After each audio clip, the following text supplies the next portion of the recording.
What's up and welcome back. Literally, welcome back. I've been back in the United States. Well, got back into the United States yesterday. Overnighted in Atlanta. Home from Costa Rica. Just got back. My wife taught a combined jiu-jitsu and surfing retreat at Hero BJJ, a place I've talked about quite a bit.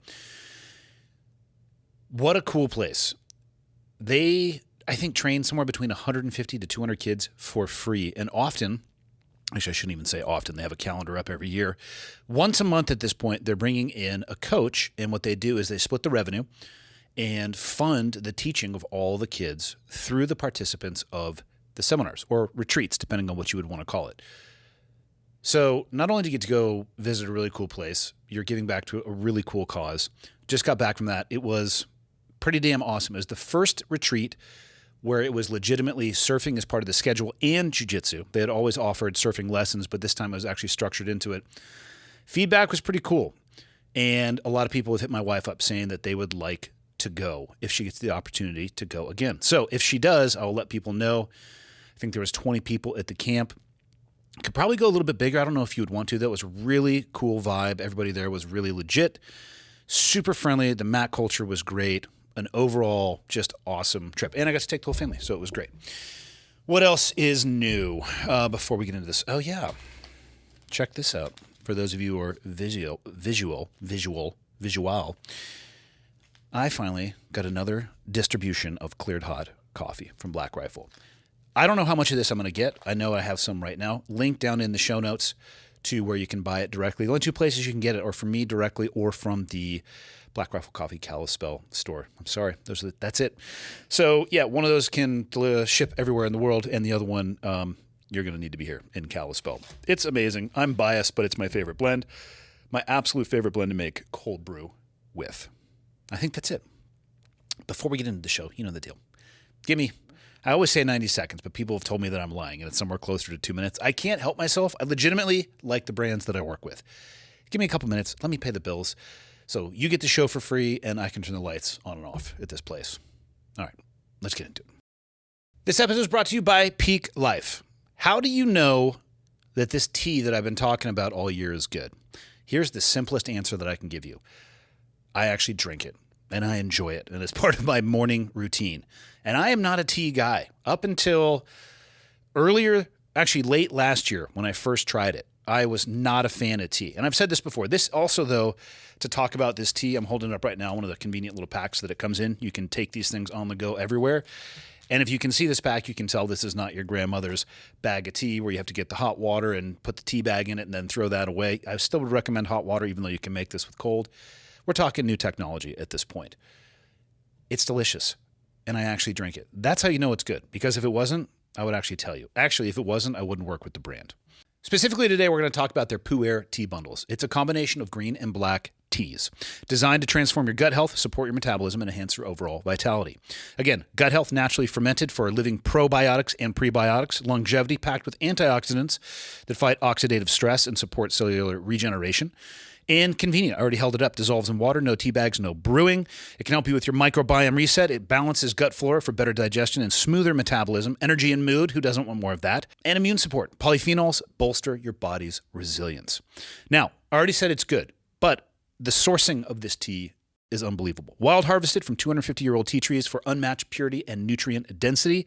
And they use an innovative cold extraction technology which retains maximum phytonutrients. If you are ready to elevate your day and transform your health, for a limited time, you can get 20% off on the Pu'er bundles plus a free starter kit, which includes a rechargeable frother and glass beaker. I've used these on the show before and literally made a cup of tea during a 2-minute ad read.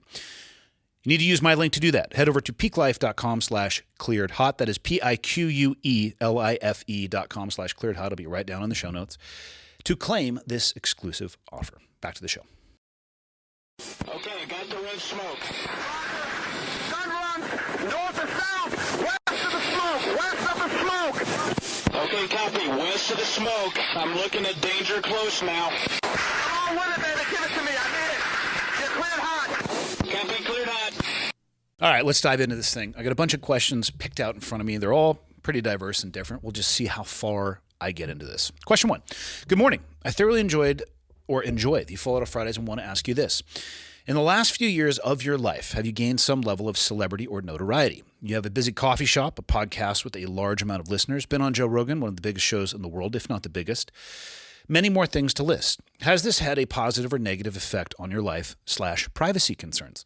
As a follow-up, they say you should never meet your heroes. Have you, since becoming more well-known, met any celebrities that either really impressed you or really surprised you? I will say that I was at the opening of your coffee shop and you were truly gracious with your time, meeting and welcoming people. I appreciate your podcast. All the best. Interesting question. I'm not a celebrity. I'm not rich and famous. I'm neither of those things. Trust me. I don't think I'm a celebrity of any kind. I don't think of myself that way. I might be slightly more recognizable because of this awkward platform that I have. Not awkward meaning that it feels awkward to do. It's just a really weird job. I still struggle to wrap my head around that because I don't think of it as a job. I feel very lucky that I get to do this. I enjoy it. It's enriching for me. I talk about that all the time. Do I get recognized from time to time? I absolutely do. And here's what I'll say, especially at the coffee shop. I see people sometimes who have traveled from all over the world to visit the coffee shop, and I pass through there. I'm not there all the time, and sometimes I'm there to go do a meeting, so I have to kind of zip in and get out of there. If I'm at the coffee shop and you see me there and you want to say hello, please do. I enjoy meeting people who are fans of the podcast or have found the podcast or have had a good experience in their life because of the podcast. What I will say, though, is this, and this answers a part of the question here when it comes to well-known celebrities that either really impressed you or really surprised you. I have met some pretty famous people, and I didn't get really surprised or really let down because I view them as normal people. Regardless of how well-known you may be in the world, I'm yet to meet somebody, regardless of their station in life, that doesn't suffer the same problems that other people are suffering. Now, they might suffer different type of economic problems, and the problems may be totally different, but I think the overall volume of problems that people are going to encounter, and maybe problems isn't the best word. Let's say challenges, to stay a little bit more positive. The challenges that people are going to face. If you make more money, you're going to have a higher level of income challenges. If you make less money, you're going to have a lower level of income challenges. They're two very different on the economic scale. But everybody's got a family. Everybody has relationships. Wants, desires, needs. Money can solve some of those things. I think money makes some of those things more difficult as well. The reason I don't feel like I've ever been really overly impressed or let down is I don't go into the situations meeting people like that with a high level of expectation, other than at some core level, they're just a human being. Why do I feel that way? Because that's all I am as well. Yes, I have a bizarre platform that I have the ability, and I'm thankful that people reach out for my advice, even though I don't feel qualified to give it. And I will give you my advice if directly asked on a particular subject, and I'll tell you exactly where I am an expert on things, which is almost nowhere, or where my opinion comes from. And I'll always say that I'm open to having my mind being changed, and my opinion counts for only my opinion. I don't speak for other communities or organizations. I'm just a normal person. I have as many up days as I have down days. Sometimes I have more down days than I have up days. I have the same struggles. I have 3 children. I'm in the trenches of parenting just like everybody else is. And yeah, occasionally people will recognize me, and I just do my best to be myself. It's the same thing that I try to do every time I have a guest on the show or every time I'm answering a question. I'm not trying to think in my head, what does the audience want to hear? What should I portray so I could gain more followers or listeners? That is not how my brain works. I will give you an honest answer and do the best that I can. Sometimes I'm wrong. Sometimes I say really stupid shit. People who know me in real life will be able to tell you I'm a smartass, and it's something that I actually have been working with and on most of my life. Sometimes my mouth outstrips my brain a little bit. Is there ill intent behind it? Most times not. When you call somebody a dusty old cunt, is there ill intent behind that? Yes. And I will add this, having now a few weeks between that incident of calling that nearly 80-year-old woman that, and now still very proud of that particular moment. A+ effort for me on that one. It hasn't always been the case. Shouldn't always be the case. But in that instance, fuck yeah, I'd do it again. I realize that everybody's human. So just because most people on earth might recognize their face, the sound of their voice, them on a screen of some size, whether it's iPhone to iMacs, I try to treat them exactly the same. I'm not a starstruck type person. I've never been starstruck by anybody that I've met. I'm not saying that that couldn't be the case, because when I meet somebody, I shake their hand, I look them in the eye, and I remind myself, you know what? Maybe they're having a bad day too. Maybe they're having a good day. Maybe they're in between an up day and a down day, maybe because that's where I am on that day as well. And I leave it at that. I can respect whatever it is that they're famous for. I can have appreciation for that, for their success. But it doesn't change at the end of the day that they are a baseline person. Somehow I got off of this at the coffee shop, right? So again, I am a completely and utterly normal person.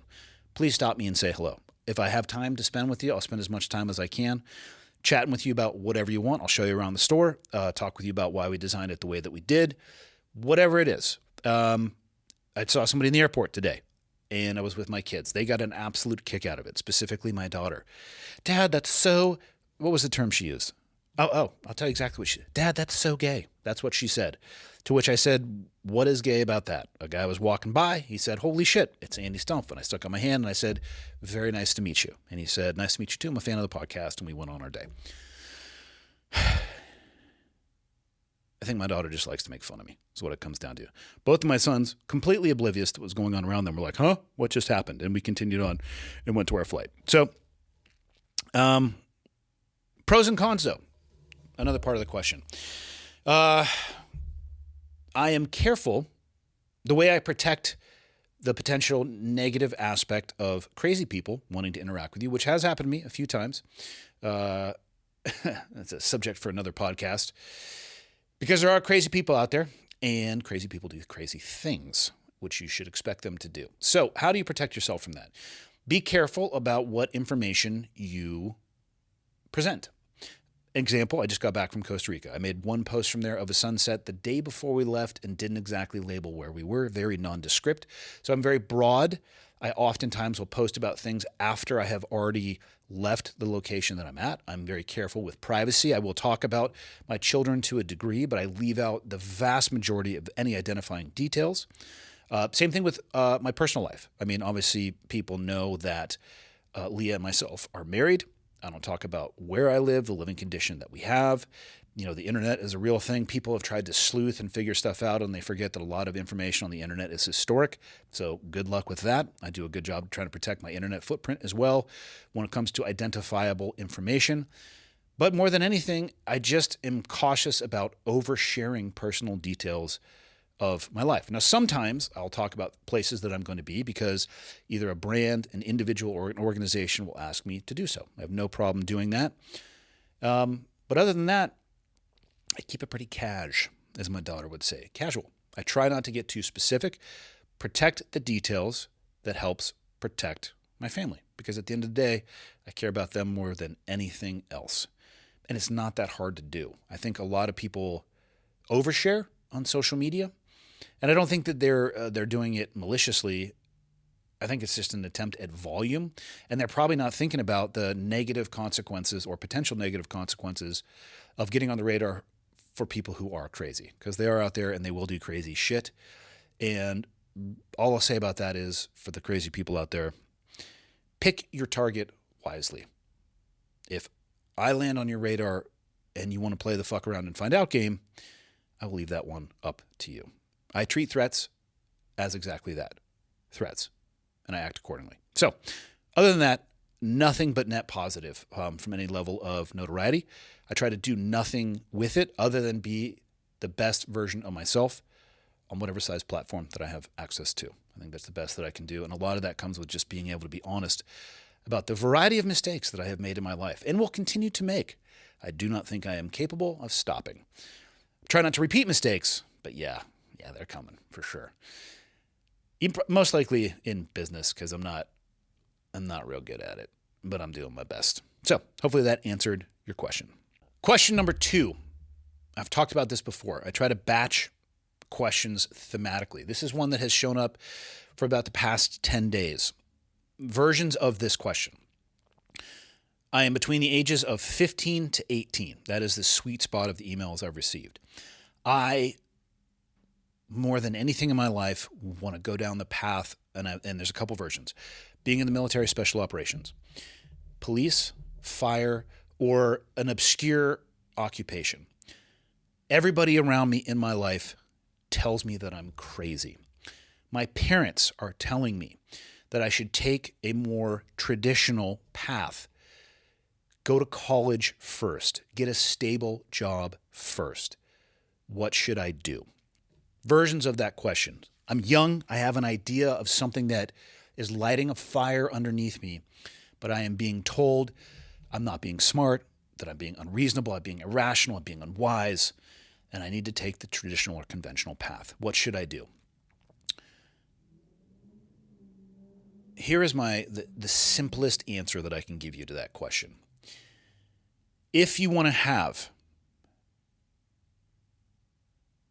a conventional life, stay on a conventional path. If you want to have an ordinary life, stay on an ordinary path. If you want to have things in your life that are extraordinary, if you want to become extraordinary, if you will, you're going to have to get to a place at some point in time in your life, multiple points in time in your life, where you slide all of your chips in and you say to yourself, let's fucking go. Now, risk tolerance seems to change for most people as they get older, and this makes sense. When you're young, your concept of basic time and how long a day, a week, a month, a year is really different than when you're in your late 40s and it's like, how in the hell is the calendar whipping by as if there is a tornado force winds just flipping through the pages? You seem to have more things. You're a little bit generally more established in your path, and the idea of pushing all the chips in can seem overwhelming and overbearing. When you're younger, it seems as if there is less to lose. And I guess in the sense of things or collections, length of relationship, duration of things that you might have been involved in, sure, there is less. And if you guys notice, hopefully, I'm talking about everything other than risk to life, because I'll put that as a separate category. I'm talking about to the things that you have, whether it's a risk to a relationship, a risk to failing, a risk to losing your job, a risk to losing all of your money. Fill in the blank. When you get older, it seems like you have, it doesn't seem like you have less time. When you have less time, man, getting people comfortable pushing their chips in, it's very difficult. For some people, it's impossible and they're never going to do it. And that is okay. Let me actually add this too. There's actually nothing wrong with living what people would consider or call a traditional or conventional life. If you're happy, if you're fulfilled down that path, good on you. Live whatever type of life you want to. My point in saying if you want to be extraordinary, you're going to have to do extraordinary things. I am talking specifically to these young people between the ages of 15 to 18. Do you want to look back on your life and have a sense of regret for the things that you didn't try? Now, is there risk in ignoring your parents' advice and ignoring your friends' advice? There is. But there's also risk in following every piece of your parents' advice, following every step of the conventional path, following every step of your friends' advice. And the risk there is when you come to the end of your lap, the lap of your life, you have a list of things you wish you would have done or said or experienced. And I can't imagine how much that likely sucks. For the young people, I didn't realize, I knew that the odds weren't in my favor when I chose the path that I did when I was younger, going into the military at that age and pursuing that occupation. I didn't realize how much luck was involved, and I mean that from the injury rate percentage of students. I had no understanding of that. I had very limited knowledge about the training pipeline itself and actually what came after that. I could never have forecasted 9/11 and how that changed from a very conceptual job to a very practical job. There's no way I could have forecasted those things. But I wouldn't have the life experiences that I do had I listened to the vast majority of people in my life at that age, outside of my parents, who are telling me, there's no way you're going to be able to do it. Have you researched the math? Do you know what the stats are? You weigh 150 pounds. How are you going to go do that job? Fill in the blank. Write a fucking novel on the things that people will tell you that they think you're not able to do. Meanwhile, they're not doing shit themselves, by the way. That's a little asterisk. A lot of the times, the things that people are saying to you, the reasons that you're not going to be successful, I honestly think that if they were to look in the mirror and say those things to themselves, they'd be equally, if not more accurate. I made a decision at that age. I put all my chips on the table. I had no plan B, which I'm not saying is smart, but it's the same advice I'm going to give those young men and women between those ages of 15 to 18.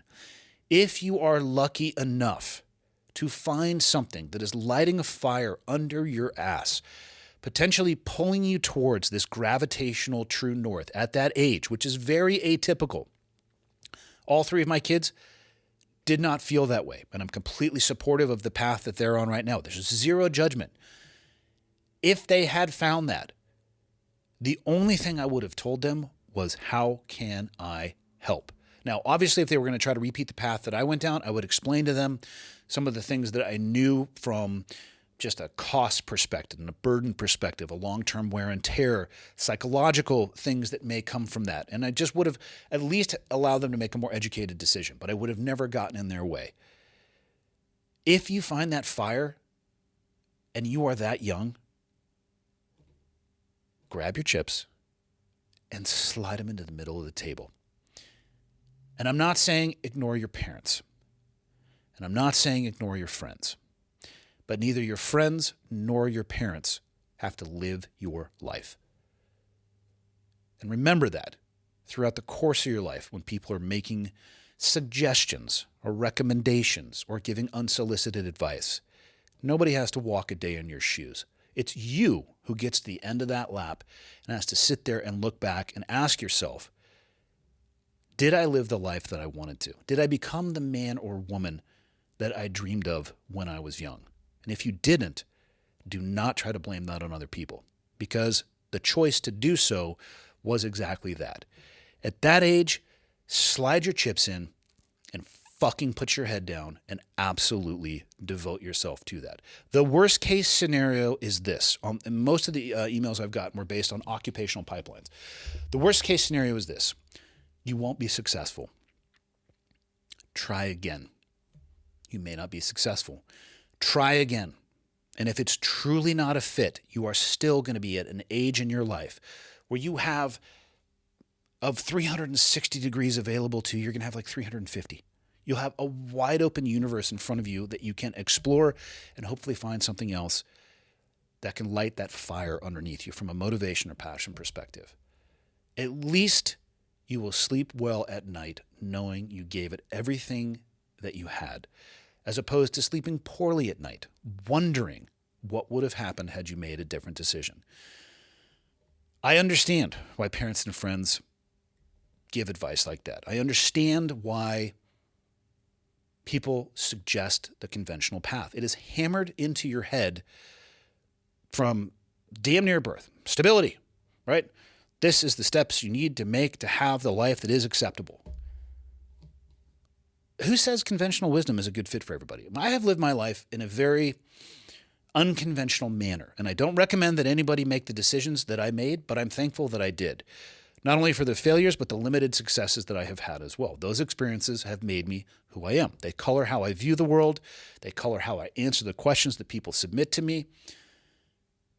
My answers would be completely different if I had a different life experiences. Yeah.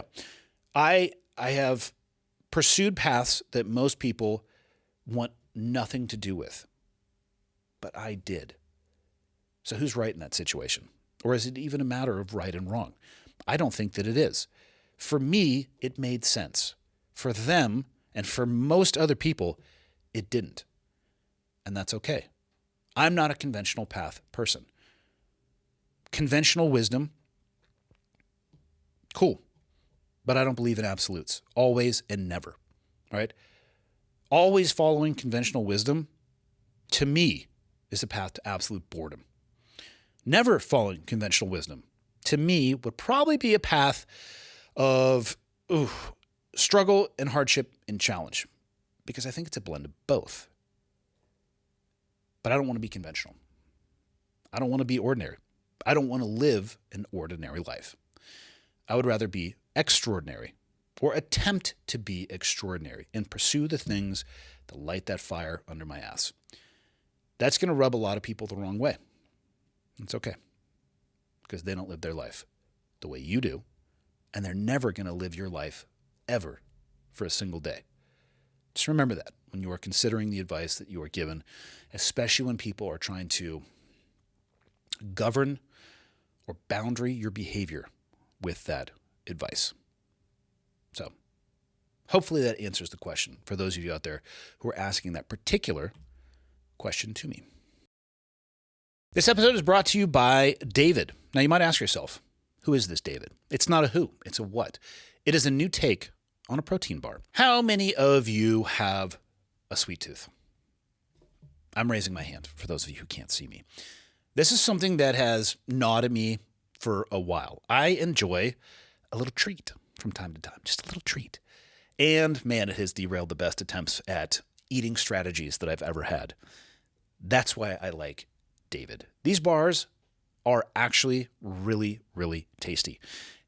They have 28 grams of protein, and they're only 150 calories with 0 grams of sugar. I have my 3 favorites in front of me right here.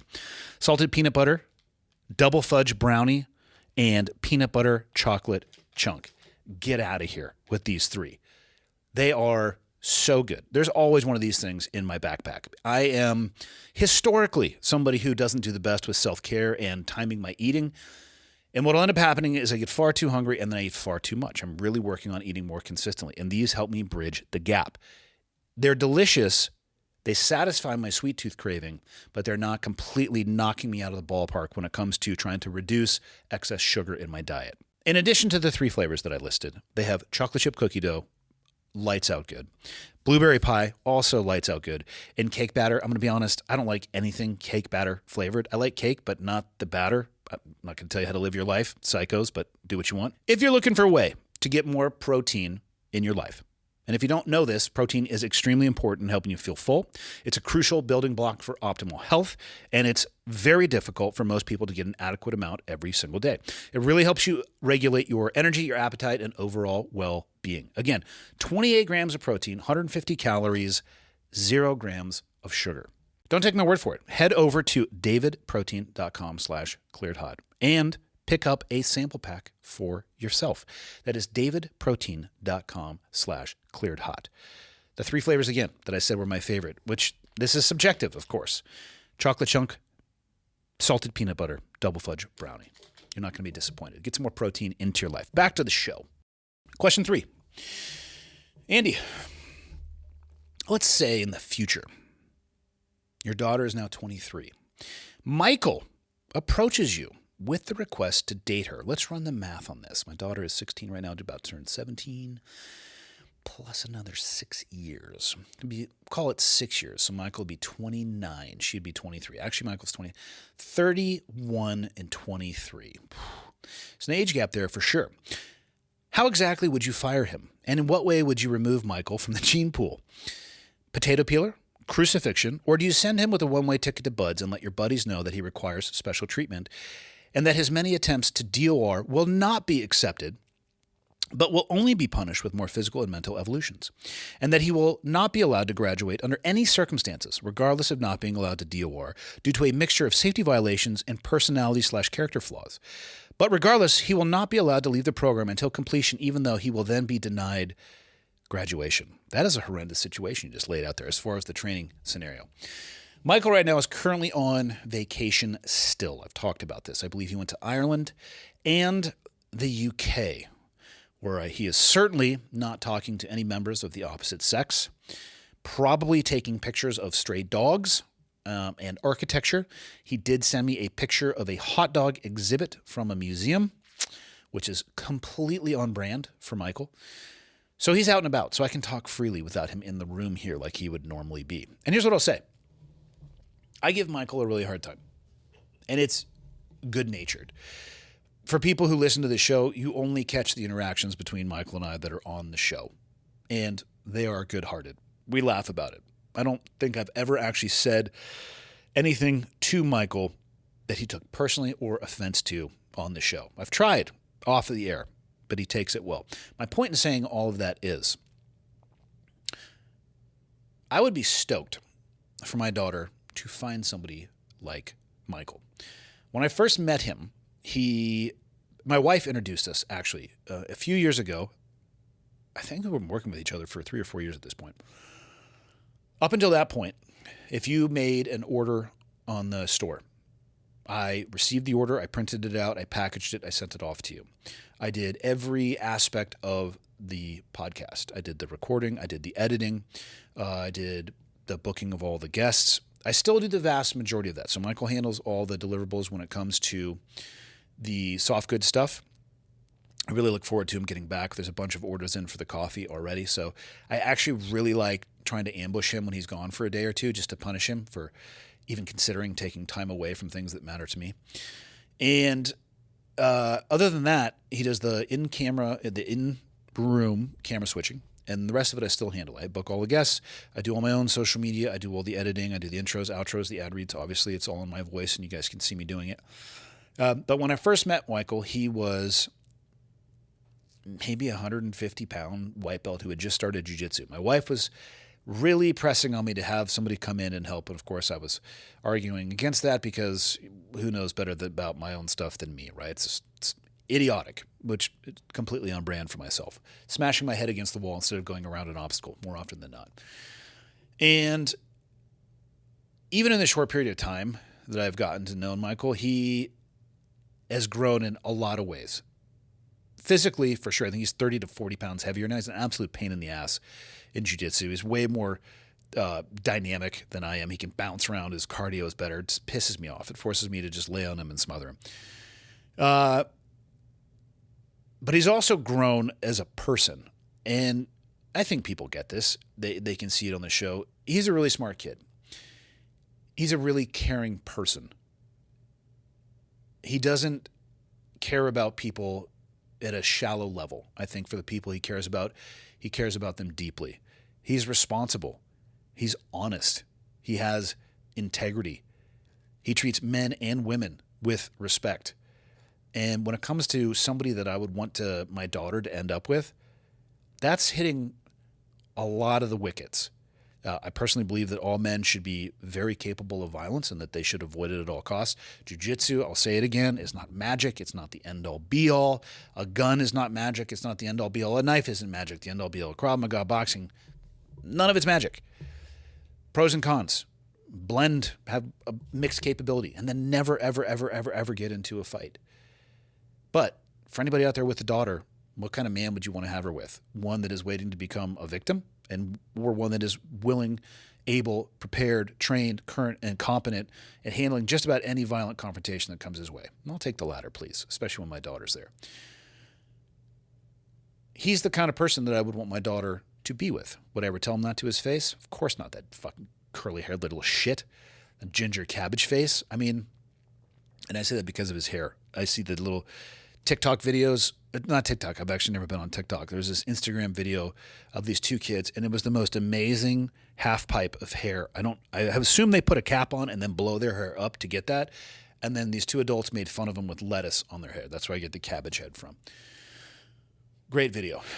It occasionally works its way back through my feed, and I enjoy it every single time. Watch it more than once every time it pops up too.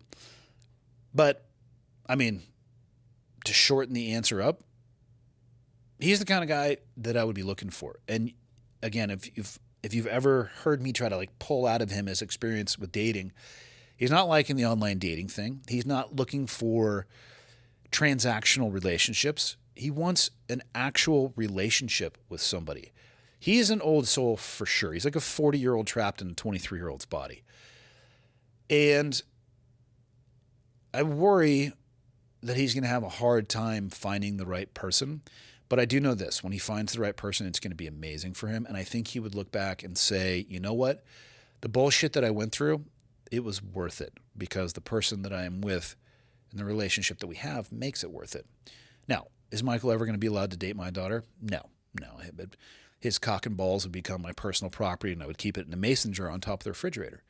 But he is the type of person that I would want my daughter to be with. He's a good kid, and he's a good role model, in my opinion, for people of that age demographic.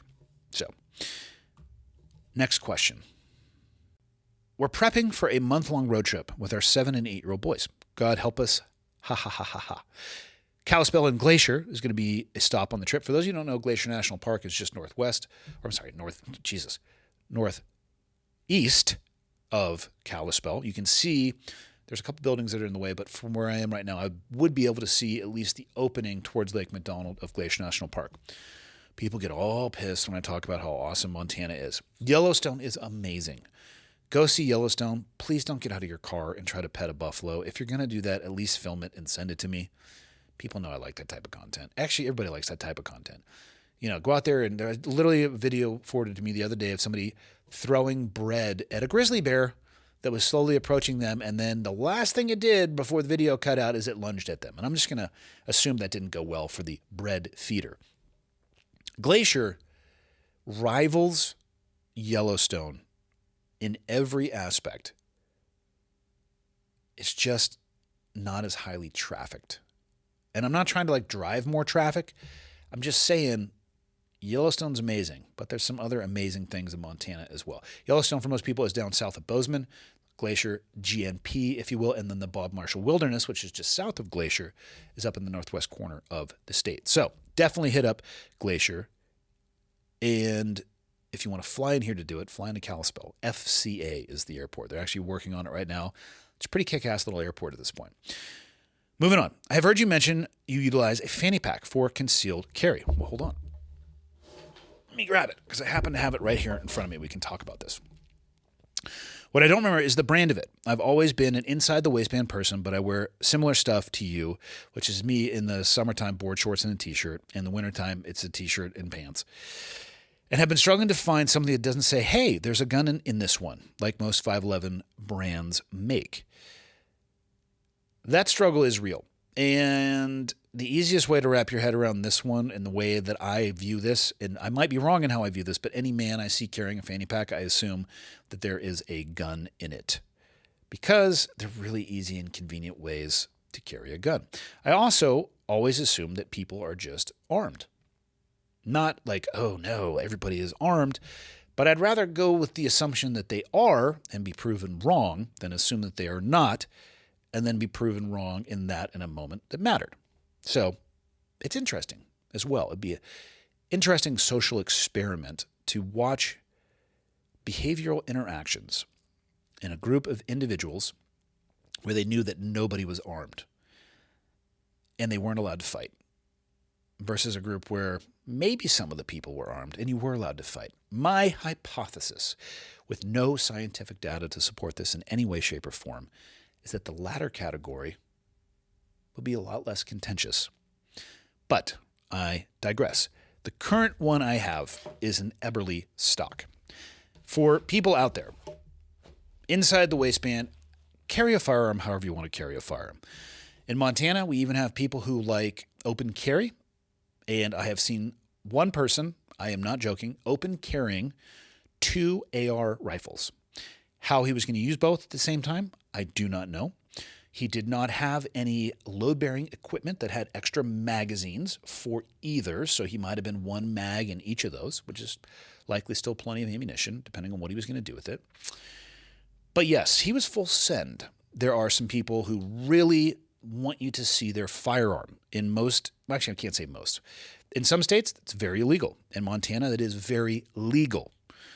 Not my cup of tea, though. I like inside the waistband holsters. For myself, I like an appendix carry.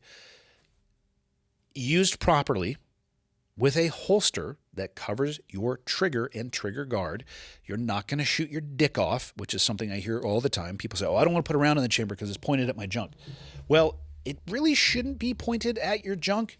And guns, unless you're talking about the SIG 320, I'm just joking, Sig. I'm just repeating some things I've heard on the internet. Don't generally go off in the holster. Now, I'm not an expert on the Sig 320, and I actually love Sig products. I don't think I've ever shot a 320. I'm just hopping on the bandwagon. All right, I'm having a little funny haha about something that's not funny haha, which is guns going off in their holster. It shouldn't do that. You are not going to shoot your dick off pulling your gun out of the holster or putting it back in the holster. As long as you keep your finger off the trigger, you take your time, you look at what you're doing, especially when reholstering, making sure that the T-shirt isn't working its way into the trigger guard, you're going to be okay. My theory when carrying a firearm, personal opinion, is that there should be a round in the chamber, because otherwise you're carrying a hammer with an effective range of whatever you could throw it at or hit somebody with. Yes, I understand you can draw a chamber around. Fine motor skills are some of the first things to go in high stress situations. And unless you are practicing that at a very high volume, be prepared to not perform at your best in those moments. So, carry however you want to. My recommendation is develop a level of comfort with whatever handgun, because that's what I'm talking about specifically. I've yet to find a rifle that can go into a fanny pack, where you understand that the weapon, there are perhaps external safeties depending on the weapon you're using. There are internal safeties depending on the weapon that you are using. There is the safety of the individual actually touching the firearm itself. There are ways that you can cover the trigger guard. There are, I suppose, ways you could lock the slide. There's a variety of different things, and people are innovating all the time. But develop a level of comfort with your weapon that you understand exactly how it's going to work, why it functions, when it won't function, when you should be very cautious, which is at all times with the firearm, because it's an item that is designed to kill, so let's treat it with that respect. So you should never not be cautious with a firearm, but you also don't need to be overly anxious thinking your dick is going to fly off or at least have a hole in it. So, a little bit of a diatribe there. Let's talk fanny packs. Like I said, Eberly stock. I don't know if you're going to be able to find a fanny pack that doesn't scream at least a little bit, hey, I've got a gun in here.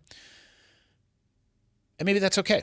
I do have a gun in here, but I got a lot of other things in here as well, too. I have all of my keys. We can open this bad boy up.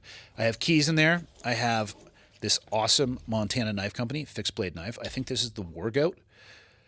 This thing's amazing. I get in knife fights with cardboard boxes with this. And envelopes sometimes if I'm feeling real sassy. Just give them a little... I've almost cut myself with it many times. For the love of God, people pulling these knives out of the sheaths, please... Here's how I do it. I put my thumb on the back of the Kydex, leaving even a little bit of space from that first part where the blade may be, and I pull with my thumb. Look at that. I have watched quite a few people grab the sheath like this, and for those of you who are audio only, my pinky is essentially below the Kydex, and you can imagine if I were to pull that thing out, you're going to get a little slicey-dicey. There's a video of Dana White doing exactly that. He went to the hospital afterwards and got stitches. So let's not do that. All right, so I have keys and stuff in here. And most fanny packs designed to carry a firearm are going to be set up in this manner, where there are going to be pockets up front, one or two, and then there's going to be a different pocket that is in the back that generally fully unzips, right? And what is going to be displayed? Ba-boom, your firearm. So I have the SIG 365 Fuse, I think it is, with the SIG red dot on there, and then the TLR7 sub light. I don't have a relationship with SIG. I paid full retail price for everything that was on here. I carry a light on my pistol because half of every day occurs at night, for those of you who don't realize that. The red dot sight is backed up with visible night sights as well. They're glow-in-the-dark sights, so even if the sight fails, I'm going to be able to see it at night. And let me see if I can find a way. This is kind of how it fits in the old fanny pack. So not a whole lot of extra space, but that's okay because I have a 21 round magazine plus one in the gun, so 22 rounds on me. It's very convenient storage. It's secure storage. It's not going to go anywhere. Trigger's not going to pull itself. It's not going to get ripped off of me. And the one thing I will say is this: carrying in a fanny pack adds more steps to your draw sequence than an inside the waistband holster, unless you're wearing like a ton of clothes and you're really digging to get out of the way. If you're going to switch to a fanny pack, make sure you take the time to practice your draw sequence. Do this with an unloaded firearm, please. Can you do this with one hand? You can. Is it easier with two? Yeah, more than likely. Because unlike an inside the waistband holster, a traditional one, where it's just Kydex and you can pull straight out, and you can, even if you need to, just pull on the fabric of your t-shirt with your thumb, be able to actually index the pistol well and then pull it out. This right here, it's behind a zipper. So it's going to add some steps. Figure out how you're going to carry this thing and then how you are going to get it open. Because not only are you going to need to open it, then you're going to need to get your dominant hand, unless you want to shoot with your non-dominant hand, which, if you're psycho, go ahead, as your primary. Great to do on the range. I don't know if I'd go with that as my optimal performance metric in a real-world two-way range, but, you do you. You're going to have to open this thing, and then you're going to have to actually get in there and get your hand on the firearm itself before you're able to do any work with it. It's just different. Better or worse? I don't know. I like the fact that the fanny pack, inside the waistband holsters are, I've used them for years. It can get old a little bit, especially getting in and out of a car. It can dig into you a little bit, can be a little bit uncomfortable. I like to wear board shorts. I know that there are options out there with reinforced waistbands and things like that. I don't really like them. They don't feel great. It's a lot easier for me to throw a fanny pack on. I've actually kind of switched to it to be in my year round. It adds some more steps, and that's okay. Practice. When I carried with an inside the waistband holster, and I still do this every day that I do, I'll unload the firearm, and the first thing I'll do is, maybe 3 to 5 times practice actually drawing from concealment all the way to the point of aligning my sights. And if I have an empty chamber and an empty gun, I'm going to go ahead and pull the trigger, work myself all the way through that trigger squeeze. Reset, put it back in. Same thing with the fanny pack. You have to practice. That's the biggest thing. What I have noticed with the fanny pack is sometimes the light will come on and you'll feel like, God damn, my belly's a little bit hot. And you look down and there's a little bit of light on. Turn that off. That's about it as far as a difference. Everly Stock, this is a specific fanny pack for a firearm. What I would never recommend doing, let's say that you had only a 2-zipper firearm. Or I'm sorry, it wouldn't be a firearm. You had a 2-zipper fanny pack. Let's say that this back zipper wasn't available. Well, what I definitely wouldn't do is have a knife in there and a set of keys to the coffee shop, and normally I have the rest of the keys in there to get into the studio and the house and all those things. What I definitely wouldn't do is have all that stuff in there and then put a firearm in there just rattling about. Why? That's not secure. Things like keys, key fobs, the end of this. You know what? Let's unload this thing. I bet you, right? Remove the source, eject the round, double check, clear and safe. Here we go. I bet you, this is exactly why I would never do that. You could get, oh yeah, look at that. All the way in there, you can just imagine that was the trigger going all the way back. That would suck. And that's exactly why I would rather have people saying, oh, he's probably got a gun in that fanny pack, than trying to make a fanny pack work that isn't designed for a firearm, combining all these other accoutrements, if you will, and all of a sudden smoking a hole in the side of your fanny pack and God knows where else downrange. So just food for thought. Pros and cons to both. One thing I will say about fanny packs is that you can accessorize them and you can pick colors that align with who you are and what you like. Maybe you like red. Maybe you like pink. I don't know. Live your life. It's just a nice little accessory that you could use as well. And that's it. That's all I have for this week. Hopefully that was helpful. Again, this is an Everly stock. I have no relationship with the brand. I paid full price for this. Same with the SIG. I was joking about the 320, sort of. And yeah, that's all I got. See you guys Monday with a pretty awesome episode. A buddy of mine, we went down and we flew MiGs together. We did that episode right before we did MiGs. See you guys then.